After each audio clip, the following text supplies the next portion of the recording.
Kaya Chakchurumilitan Janatasmai Shri Gurave Namaha. Continuamos con la lectura del Srimad Bhagavatam, canto séptimo, La ciencia de Dios, capítulo 12, La sociedad perfecta, 4 clases espirituales. Este capítulo se centra en la descripción del brahmachari y de la persona que se encuentra en la etapa de Vanaprastha. Presenta además una descripción general de los 4 ashrams: Brahmacharya, Grihastra, Vanaprastha y Sannyas. En el capítulo anterior, el gran santo Narada Muni ha explicado la institución social denominada Varna, y ahora en este capítulo va a describir las etapas del avance espiritual a través de los 4 ashrams denominados Brahmacharya, Grihastra, Vanaprastha y Sannyas. El brahmachari debe vivir bajo la tutela de un verdadero maestro espiritual, ofreciéndole con sinceridad, respeto y reverencias, comportándose como un humilde sirviente y cumpliendo siempre su orden. El brahmachari debe ocuparse en actividades espirituales y estudiar las escrituras védicas bajo la dirección del maestro espiritual, según el sistema de brahmacharya. Debe vestirse con un cinturón y una piel de ciervo. No debe peinarse y debe llevar una danda, un cántaro de agua y un cordón sagrado. Todos los días por la mañana debe recoger limosnas y por la tarde ofrecer al maestro espiritual todo lo que haya reunido. El brahmachari debe tomar prasad cuando el maestro espiritual se lo ordene. Y si el maestro espiritual alguna vez se olvida de indicarle que coma, el discípulo no debe tomar prasad por propia iniciativa, sino que debe ayunar. En su educación, el brahmachari debe aprender a satisfacerse comiendo solo lo absolutamente necesario. Debe ser muy experto en cumplir con sus responsabilidades. Debe ser fiel, debe controlar los sentidos y tratar de evitar lo más posible la relación con mujeres. El brahmachari debe abstenerse estrictamente de vivir con mujeres y no debe frecuentar a los grihastras y a las personas demasiado adictas a las mujeres. El brahmachari tampoco debe hablar a solas con una mujer. Una vez completada de este modo su educación como brahmachari, debe dar un dakshina, una ofrenda de gratitud a su guru, entonces puede volver a casa para entrar en el siguiente ashram, el ashram de Grihastha, o bien continuar en el brahmacharya ashram sin desviarse. Los deberes de los ashrams de Grihastha y brahmacharya, así como los deberes de los sannyas, vienen prescritos en los shastras. El Grihastha no debe disfrutar sin restricción de la vida sexual. De hecho, el modo de vida védico no tiene otra finalidad que liberarnos del apego a la vida sexual. Todos los ashrams se han establecido para el progreso espiritual. Por lo tanto, a pesar de que el Grihastha ashram ofrece una especie de licencia para la vida sexual, durante un cierto tiempo no autoriza una vida sexual irrestricta. Por lo tanto, en la vida de Grihastha tampoco hay vida sexual ilícita. El Grihastha no debe considerar a la mujer un objeto para el disfrute sexual. Desperdiciar semen también es vida sexual ilícita. El siguiente ashram después del Grihastha ashram recibe el nombre de Vanaprastha y está a medio camino entre Grihastha y Sannyas. En la orden de Vanaprastha, la persona sigue restricciones en el consumo de cereales y se le prohíbe comer frutas que no hayan madurado en el árbol. Tampoco debe cocinar sus alimentos con fuego, aunque se le permite comer charu, los cereales ofrecidos en un fuego de sacrificio. También puede comer frutas y cereales silvestres. El Vanaprastha debe vivir en una choza de paja y tolerar el calor y el frío. No debe cortarse las uñas ni el cabello y debe dejar de asearse el cuerpo y limpiarse los dientes. Se debe vestir con cortezas de árbol, llevar una danda y acostumbrarse a la vida en el bosque, haciendo voto de vivir allí durante un periodo de 12, 8, 4, 2 o como mínimo un año. Por último, cuando la vejez le impida llevar a cabo las actividades propias del Vanaprastha, poco a poco debe detener toda forma de actividad y de ese modo abandonar el cuerpo. 1. Narada Muni dijo: el estudiante debe aprender a controlar perfectamente los sentidos, debe ser sumiso y mostrar una actitud de firme amistad hacia el maestro espiritual. Con un gran voto, el brahmachari debe vivir en el Gurukul y pensar solo en el beneficio del guru. 2. En los dos momentos de unión del día y la noche, es decir, por la mañana temprano y al atardecer, debe estar completamente absorto en pensar en el maestro espiritual, el fuego, el dios del sol y el señor Vishnu, y debe adorarles recitando el mantra Gayatri. 3. Atendiendo a la llamada del maestro espiritual, el estudiante debe estudiar los mantras védicos con regularidad cada día antes de comenzar y después de terminar sus estudios. El discípulo debe ofrecer respetuosas reverencias al maestro espiritual. 4. Llevando hierba kush pura en la mano, el brahmachari debe vestirse normalmente con ropas de piel de ciervo y un cinturón de paja. Debe llevar los cabellos sin peinar, tener una vara y un cántaro de agua y adornarse con un cordón sagrado como se recomienda en los astras. 5. El brahmachari debe salir mañana y tarde a pedir limosna y debe ofrecer al maestro espiritual todo lo que reúna. Solo debe comer si el maestro espiritual se lo ordena. De lo contrario, si el maestro espiritual no le dice nada, a veces tendrá que ayunar. 6. El brahmachari debe ser amable y mostrar muy buen comportamiento. No debe comer o acumular más de lo necesario. Debe ser siempre activo y experto y tener plena fe en las instrucciones del maestro espiritual y del sastra. Con perfecto control de los sentidos, no debe relacionarse más de lo estrictamente necesario con mujeres o con hombres dominados por mujeres. 7. El brahmachari, aquel que no ha aceptado el grihastra ashram, la vida familiar, debe evitar estrictamente las conversaciones con mujeres o acerca de mujeres, pues los sentidos son tan poderosos que pueden agitar incluso la mente de un sannyas, un miembro de la orden de vida de renuncia. 8. Si la esposa del maestro espiritual es joven, el brahmachari joven no debe permitir que le arregle el cabello, que le dé masaje con aceite en el cuerpo o que le bañe con el cariño de una madre. 9. La mujer se compara al fuego y el hombre a un pote de mantequilla. Por lo tanto, el hombre debe evitar quedarse a solas en un lugar apartado hasta con su propia hija. Del mismo modo, también debe evitar la relación con otras mujeres. Con las mujeres hay que relacionarse única y exclusivamente por cuestiones importantes. 10. La entidad viviente, mientras no esté perfectamente autorrealizada, mientras no se independice del erróneo concepto que la lleva a identificarse con su cuerpo, que no es más que un reflejo del cuerpo y los sentidos originales, no podrá liberarse del concepto dual que se sintetiza en la dualidad entre hombre y mujer. De ese modo, es muy probable que acabe cayendo debido a que su inteligencia está confundida. 11. Todas las reglas y regulaciones se aplican por igual al casado y al sannyas, el miembro de la orden de vida de renuncia. El grihasta, sin embargo, recibe del maestro espiritual el permiso para tener relaciones sexuales durante el periodo favorable a la procreación. 12.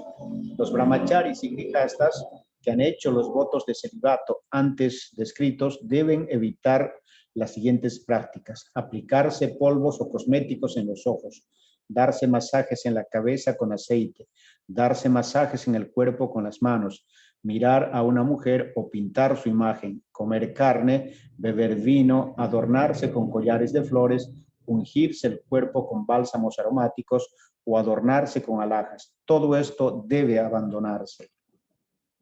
13-14. Conforme a las reglas y regulaciones antes indicadas, los nacidos por segunda vez, es decir, brahmanas, kshatriyas y vaisyas, deben vivir en el gurukula bajo la tutela del maestro espiritual. Allí, en función de sus facultades y capacidad, deben estudiar y aprender todas las escrituras védicas junto con sus suplementos y los Upanishads. Si le es posible, el estudiante o discípulo debe recompensar al maestro espiritual con la remuneración que éste le pida. Después, siguiendo la orden del maestro, el discípulo debe dejar el gurukula y entrar en uno de los otros ashrams, bien sea el de Grihastra Ashram, el Vanaprastha Ashram o el Sannyas Ashram, según desee. 15. Hay que llegar a comprender que la suprema personalidad de Dios Vishnu ha entrado y al mismo tiempo no ha entrado en el fuego, en el maestro espiritual, en el propio ser y en todas las entidades vivientes.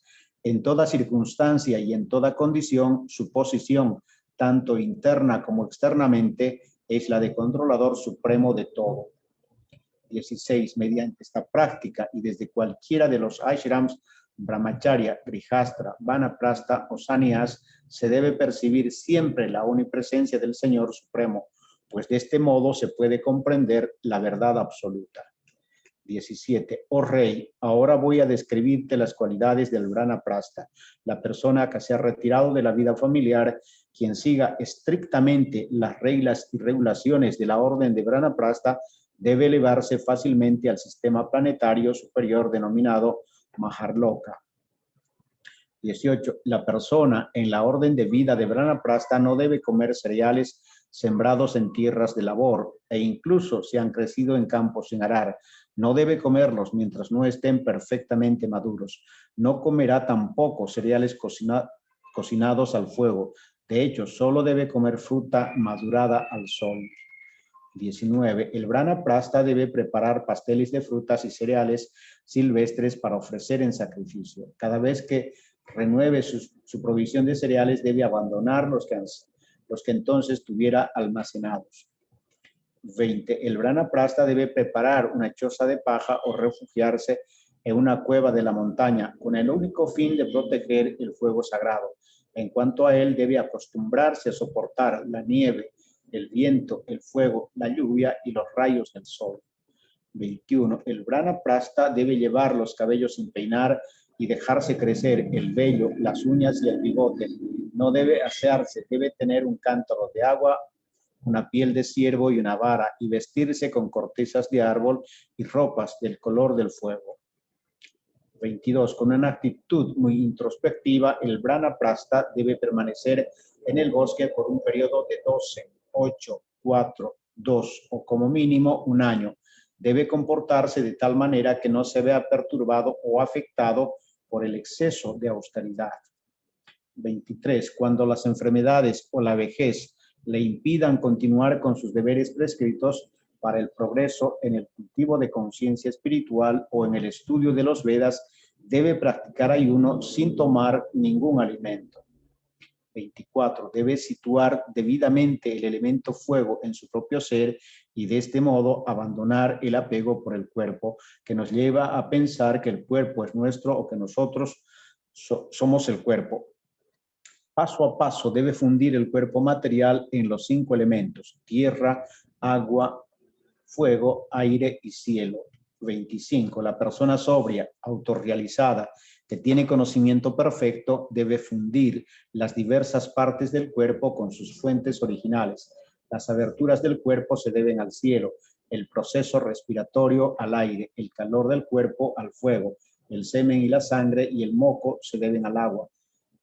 Y la causa de las sustancias sólidas como la piel, los músculos y los huesos es la tierra. De este modo, todos los componentes del cuerpo tienen su causa en los diversos elementos en los que deben volver a fundirse. 26 al 28. Después se debe ofrendar al fuego el objeto del habla, junto con el sentido del habla, la lengua, la habilidad manual y las 2 manos deben entregarse al semidios Indra. La facultad locomotriz y las piernas deben entregarse al señor Vishnu. El placer sensual junto con los genitales deben ofrecerse a Prajapati. El recto, con la capacidad de evacuar, se debe ofrecer en el lugar correspondiente a Mrityu. El instrumento auditivo junto con la vibración sonora se debe ofrecer a las deidades regentes de las direcciones. El instrumento del tacto junto con los objetos del sentido del tacto debe entregarse a Vayu. La forma con la capacidad de ver debe entregarse al sol. La lengua junto con los semidioses Varuna debe ser ofrecida al agua. Y la capacidad olfativa junto con los 2 semidioses Ashwini Kumaras debe ofrecerse a la tierra. 29-30. La mente junto con todos los deseos materiales debe fundirse en el semidios de la luna. Todos los objetos de la inteligencia con la inteligencia misma deben situarse en el señor Brahma. El ego falso, que está sometido a la influencia de las modalidades materiales de la naturaleza y que nos induce a pensar: yo soy el cuerpo y todo lo relacionado con el cuerpo es mío, debe fundirse junto con las actividades materiales en Rudra, la deidad regente del ego falso. La conciencia material, junto con el objetivo del pensamiento, debe fundirse en el sirviente individual y los semidioses que actúan bajo las modalidades de la naturaleza material. Deben fundirse junto con el ser viviente desvirtuado en el ser supremo. La tierra debe fundirse en el agua en el brillo del sol, este brillo en el aire en el cielo en el ego falso en la energía material total, la energía material total en los elementos no manifestados, la energía material en su aspecto pradana y por último el aspecto componente de la manifestación material en la superalma. 31. De este modo, cuando todas las identificaciones materiales se han fundido en sus respectivos elementos materiales, los seres vivos que en última instancia son completamente espirituales, pues son cualitativamente uno con el Ser Supremo, deben poner fin a su existencia material. Del mismo modo que las llamas se apagan cuando la leña en que arden se ha consumido, cuando el cuerpo material se hace volver a los diversos elementos materiales, solo permanece el ser espiritual. Ese ser espiritual es Brahman y es cualitativamente uno con el Para-Brahma. Así termina el capítulo 12. Yaho, Haribol. Entonces, en el 11 se han descrito los 4 varnas y en este capítulo 12 se describen los 4 ashrams. Entonces, esta organización social es el sistema que se llama Varna Ashram, 4 clases sociales y 4 clases espirituales, y es la primera característica de la civilización védica o la sociedad aria, ¿no? Entonces, en este capítulo en particular, se ha hecho énfasis en una expresión muy famosa en idioma sánscrito, Atapumbir Duyasreshta Varnashrama Vibhagasha, Sonustitasya Dharmasya Samsidir Haritoshanam. Y es también una conclusión del Bhagavatam, que finalmente, cualquiera que sea la orden de vida en la que uno se encuentre, cualquiera que sea la clase social a la que pertenezca, el propósito de la vida es Haritoshanam, satisfacer al Señor Supremo. Entonces, como decíamos antes, este cuerpo es un instrumento y hay que tener claro el objetivo de haber recibido este instrumento, es usarlo al servicio de Krishna. Entonces, esto es lo que también aquí se ha explicado, a pesar de que hay diferentes actividades prescritas para cualquier estado de vida. Ese es el tema final, y también se explica que al final de la vida uno tiene que estar listo para abandonar este cuerpo y hacer que los elementos materiales más o menos se desarmen cuando se van un elemento convirtiéndose o entrando dentro de otro, y así se va terminando la función de este cuerpo cuando el alma abandona el cuerpo, ¿no? No sé si alguien quiere preguntar o comentar algo hasta aquí.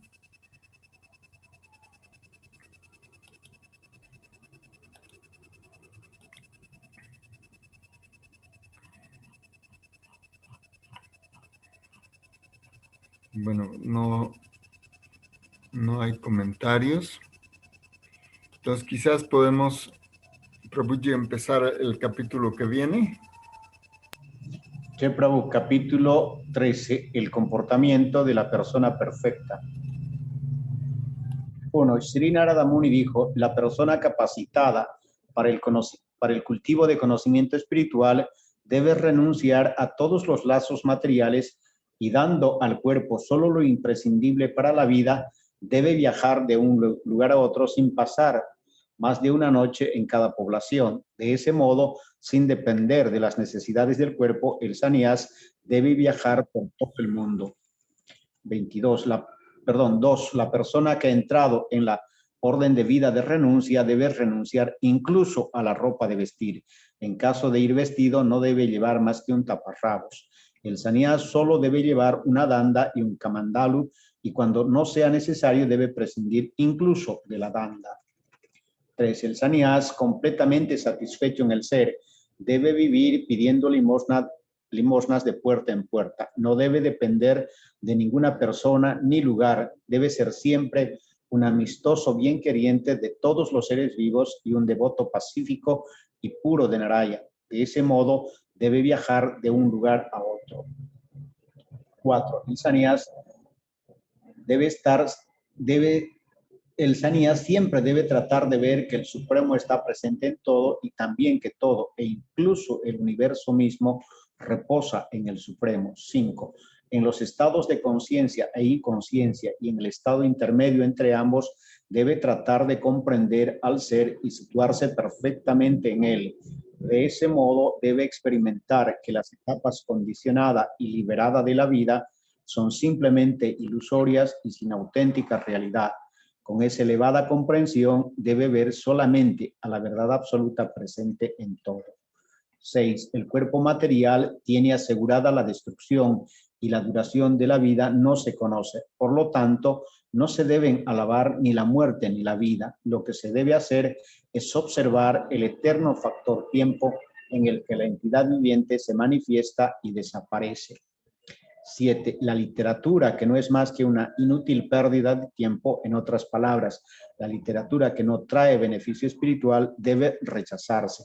No se debe adoptar la profesión de maestro con miras a ganarse el sustento, ni hay que caer en debates interminables. Tampoco hay que refugiarse en ninguna causa ni en ningún partido. 8. Un sannyas debe traer hacia sí muchos discípulos con el hechizo de los beneficios materiales. Un sannyas nunca debe atraer hacia sí muchos discípulos con el hechizo de los beneficios materiales, ni debe leer innecesariamente muchos libros o ganarse el sustento dando conferencias. Nunca debe tratar de aumentar de forma innecesaria sus opulencias materiales. 9. Las personas pacíficas y equilibradas que han hecho un progreso tangible en el cultivo de conciencia espiritual no tienen necesidad de llevar los símbolos del sannyas como la tridanda y el kamandalu. Conforme a la necesidad, a veces aceptan esos símbolos y a veces los rechazan. 10. La persona santa tratará de pasar desapercibida ante los ojos de la sociedad humana, pero su objetivo quedará manifiesto por su conducta. Ante la sociedad humana debe presentarse como un niño inquieto y a pesar de ser el orador más grande y reflexivo, debe presentarse como un mudo. 11. Para presentar un ejemplo histórico de esto, los sabios eruditos recitan la conversación que en el pasado sostuvieron Prahlad Maharaj y una gran persona santa que se alimentaba del mismo modo que la serpiente Pitón. 12:13. Prahlad Maharaj, el más querido servidor de la Suprema Personalidad de Dios, en cierta ocasión salió a recorrer el universo con algunos de sus más íntimos compañeros a fin de estudiar la naturaleza de las personas santas. De ese modo, llegó a orillas del Kaveri, en el valle de la montaña Sagia. Allí encontró una gran persona santa que yacía en el suelo, cubierta de tierra y polvo, pero profundamente absorta en el nivel espiritual. 14. La gente no podía comprender si aquella persona santa era la misma persona que ellos habían conocido. No podían reconocerle ni por sus actividades, ni por su aspecto físico, ni por sus palabras, ni por las características de su posición en el Varnashram. 15. El avanzado devoto Prahlad Maharaj adoró convenientemente a la persona santa que había adoptado el modo de vida de la serpiente Pitón y le ofreció reverencias. Después de adorar al santo y tocar sus pies de loto con su propia cabeza, Prahlad Maharaj, con una actitud muy sumisa, le hizo las siguientes preguntas a fin de saber acerca de él. 16-17.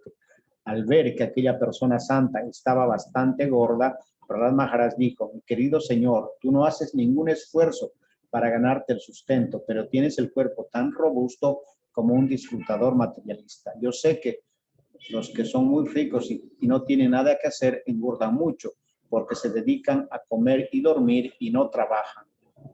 18. Oh Brahmana, tú conoces perfectamente la realidad trascendental, de modo que ya no tienes que hacer nada y por eso yaces acostado. También es evidente que no tienes dinero para complacer los sentidos. ¿Cómo entonces ha engordado tanto tu cuerpo? En esas circunstancias, y si no consideras mi pregunta impertinente, por favor, explica cómo ha ocurrido eso. 19. Tu señoría pareces una persona erudita, experta e inteligente en todo aspecto. Hablas muy bien y dices cosas que resultan agradables al corazón. Ves que la gente está ocupada en actividades fruitivas, pero tú yaces aquí inactivo. 20. Narada Muni continuó. Al escuchar las preguntas de Prahlad Maharaj, el rey de los Daityas, la persona santa, quedó cautivada por aquella lluvia de palabras nectarias y con el rostro sonriente satisfizo la curiosidad de Prahlad. 21. El Brahmana santo dijo: oh, el mejor de los asuras, Prahlad Maharaj, que eres reconocido por los hombres avanzados y civilizados, tú eres consciente de las distintas etapas de la vida debido a que tus ojos son trascendentales por naturaleza. Con ello puedes ver el carácter de los hombres y de ese modo conoces claramente los resultados de la aceptación y el rechazo de las cosas. 22. Como eres un devoto puro, en lo más hondo de tu corazón predomina Naraya, la suprema personalidad de Dios que goza de plenitud en toda opulencia. Él siempre aleja la oscuridad de la ignorancia como el sol que aparta la oscuridad del universo. 23. Mi querido rey, tú lo sabes todo. Me has planteado algunas preguntas que trataré de responderte conforme a lo que he aprendido escuchando a las autoridades. No puedo guardar silencio acerca de esto, pues una personalidad como tú es el interlocutor ideal para quien desea la purificación del ser. 24. Víctima de insaciables deseos materiales, yo era arrastrado por las olas de las leyes de la naturaleza material. De ese modo, me dediqué a diversas actividades luchando por la existencia en distintas formas de vida. 25. En el curso del proceso evolutivo que tiene su causa en las actividades fruitivas debidas a la indeseable complacencia de los sentidos, he recibido esta forma humana de vida que puede llevarme a los planetas celestiales, a la liberación o a las especies inferiores o a nacer de nuevo entre los seres humanos. 26. En la forma humana de vida, hombres y mujeres se unen para disfrutar del placer sensual del sexo, pero en la experiencia práctica hemos observado que ninguno de ellos es feliz. Por lo tanto, al ver que se obtiene el resultado contrario, he dejado de tomar parte en actividades materialistas. 27. La verdadera vida de las entidades vivientes es una vida de felicidad espiritual, que es la verdadera felicidad. Esa felicidad solo puede obtenerse poniendo fin a todas las actividades materiales. El disfrute material de los sentidos no es más que una imaginación. Meditando acerca de esto, he abandonado todas las actividades materiales y permanezco aquí tendido. 28. De este modo, el alma condicionada que vive dentro del cuerpo olvida su verdadero interés, pues se identifica con el cuerpo. El cuerpo es material y por lo tanto su tendencia natural es sentirse atraído por las diversidades del mundo material. Entonces, la entidad viviente sufre las miserias de la existencia material. 29. El ciervo, debido a la ignorancia, no puede ver el agua en un pozo cubierto de hierba y corre a buscarla en otra dirección. Del mismo modo, la entidad viviente, cubierta por el cuerpo material, no ve la felicidad que lleva dentro de sí y corre tras la felicidad del mundo material. 30. La entidad viviente trata de obtener felicidad y de liberarse de las causas de aflicción. Sin embargo, sus diversos cuerpos dependen por completo del control de la naturaleza material y todos los planes que elabora en cuerpos sucesivos acaban por frustrarse. 31. Las actividades materiales siempre están acompañadas de tres tipos de miserias: adhyátmica, adidáivica y adibáutica. Así pues, ¿de qué sirve el éxito que pueda obtenerse con esas actividades? Seguiremos sujetos al nacimiento, la muerte, la vejez, las enfermedades y las reacciones de las actividades fruitivas. 32. El Brahmana continuó: en realidad, veo que el hombre rico, víctima de sus sentidos, está muy codicioso por atesorar riquezas. Debido a ello, sufre de insomnio, pues a pesar de sus riquezas y opulencias, todo le produce temor. 33. Aquellos a quienes se considera materialmente poderosos y ricos están siempre llenos de ansiedad debido a que las leyes del gobierno, a los ladrones y bandidos, a los enemigos, a los miembros de su familia, a los animales, a las aves, a las personas que piden caridad, al inevitable factor tiempo e incluso debido a ellos mismos. De este modo siempre están llenos de temor. 34. Los seres humanos dotados de inteligencia deben abandonar la causa original de la lamentación, de la ilusión, del temor, de la ira, del apego, de la pobreza y del trabajo innecesario. La causa original de todo aquello es el deseo de adquirir dinero y prestigio innecesarios. 35. La abeja y la serpiente pitón son dos excelentes maestros espirituales que con su ejemplo nos enseñan a permanecer satisfechos con poco y a vivir en un lugar sin necesidad de moverse. 36. Del abejorro he aprendido a estar desapegado de atesorar dinero, pues aunque es dulce como la miel, cualquiera puede matar a su propietario y quitárselo. 37. No me esfuerzo por conseguir nada, sino que me conformo con lo que viene por sí solo. Si no obtengo nada, sigo paciente y sin agitarme, como la serpiente pitón, y de ese modo permanezco tendido durante muchos días. 38. A veces como muy poco y a veces una gran cantidad. A veces son alimentos muy sabrosos y a veces están desabridos. A veces se me ofrece prashat con gran respeto y otras veces se me da comida con desdén. A veces como durante el día y otras veces por la noche. De este modo, como lo que puedo obtener sin dificultad. 39. Para cubrir mi cuerpo uso lo que el destino pone a mi alcance, ya sea lana, seda, algodón, corteza de árbol o piel de ciervo, y permanezco completamente satisfecho y libre de agitación. 40. A veces me acuesto sobre la tierra desnuda, a veces sobre hojas, hierba o piedra, a veces sobre un montón de cenizas y en ocasiones, por voluntad de otros, en un palacio sobre una maravillosa cama con almohadas. 48. Oh mi Señor, Perdón. a veces puedo bañarme. Perdón, Prabhuji. Pasa que nos quedan solo poco más de 2 minutos. Sí. Entonces podemos quedar ahí, pero si bien no va a haber un espacio ahorita para preguntas, podríamos resumir un poco lo que ha pasado aquí. Es decir, en el capítulo previo se han descrito las 4 etapas de la vida espiritual, los 4 ashrams, brahmacharya, grihastha, vanaprastha y sannyas.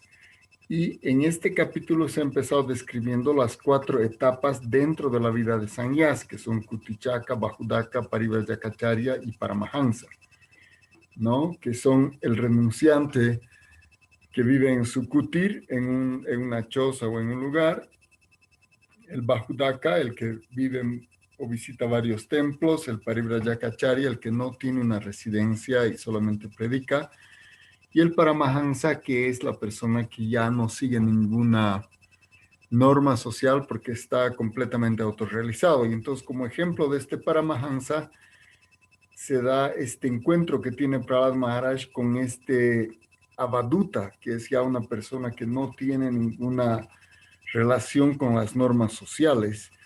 Entonces, este avaduta le está narrando su experiencia. Entonces, ahí con eso podemos profundizar en nuestro próximo encuentro. Muchas gracias a todos los señores. Shri Guru Goranga Gandharvika Giridhara Yuki Jai, Shri Goranga Radharamanji Ki Jai, Nitalila Pravista Shri Bhakti Puri Goswami Maharaj Ki Jai, Nitalila Pravista Bhakti Rakshak Shri Dardeva Goswami Maharaj Ki Jai, Nitalila Pravista Shri Bhaktivedanta Swami Prabhupada Ki Jai, Nitalila Pravista Bhaktivedanta Nayan Goswami Maharaj Ki Jai, Vishnupada Shri Bhakti Kavitulandacharya Maharaj Ki Jai, Jagat Guru Shri Bhakti Siddhanta Saraswati Thakur Prabhupada Ki Jai, Nitalila Pravista Shri गौर किशोर दास महाराज की जय, जय श्री सच्चिदानंद भक्तिवेदांत ठाकुर की जय, प्रेम से कहो कृष्ण चैतन्य प्रभु नित्यानंद श्री गौर भक्तवृंद की जय, श्री राधा कृष्ण गोपवंश श्याम कुंद राधा गिरिवरम की जय, वृंदावन की जय, मथुरा की जय, जगन्नाथ धाम की जय, नवद्वीप की जय, नंदनवन की जय, मनमय की जय, तुलसी महारानी की जय, भक्ति देवी की जय, हरे नाम संकीर्तन की जय, todas las glorias a los otros reunidos, todas las glorias a los Vaishnavas reunidos, todas las glorias a Shri Guru Goranga, jai, devotos del Señor, dando a Charibol.